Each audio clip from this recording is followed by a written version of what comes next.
সহসা হচ্ছে না বিএনপির জাতীয় কাউন্সিল। স্থায়ী কমিটির শূন্য পদ পূরণে মনোযোগ দিয়েছেন চেয়ারম্যান তারেক রহমান। আলোচনায় বেশ কজন সাবেক ছাত্রনেতা ও পেশাজীবী।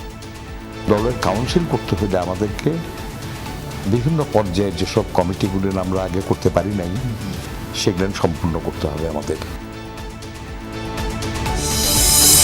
এবার এজলাসেও নিজের পাশাপাশি শিশু রামিসা ধর্ষণ ও হত্যায় ডলারকে দোষী বললেন সোহেল রানা। কাল যুক্তিতর্ক উপস্থাপন। 8 দিন হাসপাতালে 6 নবজাতকের মৃত্যুর ঘটনায় আজ বিকেলে চূড়ান্ত প্রতিবেদন দিবে তদন্ত কমিটি।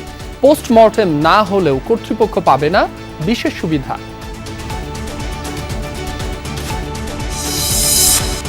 দেশের প্রতিটি নাগরিকের স্বাস্থ্যের আপডেট জানতে চালু হচ্ছে হেলথ স্ক্রিনিং পাইলট প্রকল্প। সব উপজেলার স্বাস্থ্য কমপ্লেক্সে দ্বিগুণ হচ্ছে শয্যা সংখ্যা। 50 শয্যা থেকে আমরা সারা বাংলাদেশের সকল উপজেলায় 50 শয্যা থেকে 101 শয্যা বিশিষ্ট হাসপাতালে রূপান্তরিত করতে যাচ্ছি। জাতিসংঘে নির্বাচিত হওয়ায় খলিলুর রহমান পররাষ্ট্রমন্ত্রী থাকছেন কি না সিদ্ধান্ত নেবেন প্রধানমন্ত্রী।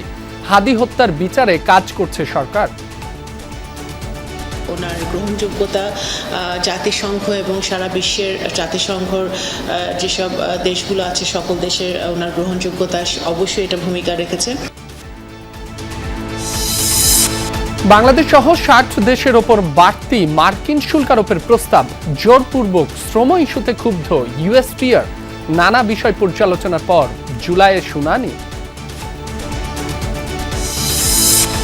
এক্সাম মিশনে যুক্তরাষ্ট্রে ব্রাজিল দল। কড়া নিরাপত্তায় প্রথম অনুশীলন। দীর্ঘ 24 বছরের শিরোপা খরা ঘোচাতে মরিয়া আঞ্চলিক শিষ্যরা।